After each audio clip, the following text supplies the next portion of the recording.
L'ouverture de la PMA aux couples de femmes et aux femmes seules, en supprimant le critère d'infertilité, consacre la toute-puissance du désir d'enfant.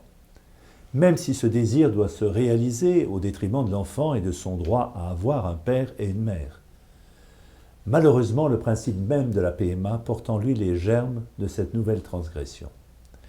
La PMA implique toujours de séparer la fécondation de l'union des corps et d'augmenter le nombre d'embryons surnuméraires. Elle conduit à des questions insolubles sur la filiation. Ainsi, les nouvelles dispositions de la loi permettront de priver un enfant de son père et de ses repères fondamentaux. Cette loi entraînera mécaniquement la légalisation de la GPA et son cortège de blessures irrémédiables.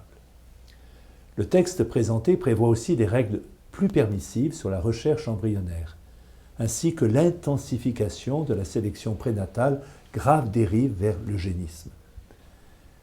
Ces manipulations du vivant portent atteinte à la création dans ce qu'elle a de plus sacré. Elles s'attaquent à notre conception de la personne humaine. Les catholiques sont attendus sur ces questions, qu'ils se déterminent ainsi en conscience, qu'ils prient, qu'ils agissent. Ils ne peuvent rester spectateurs inertes face à ces propositions qui bâtissent une société toujours plus matérialiste, individualiste et mercantile. Le pape François a réveillé les consciences quant à la nécessité de vivre une écologie intégrale. Comment, en conscience, mener une politique visant à préserver la planète tout en allant toujours plus loin dans la manipulation, la destruction du vivant et sa commercialisation.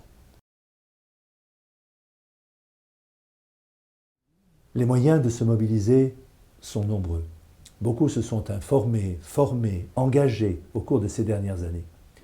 À chacun de déterminer la façon dont il doit agir.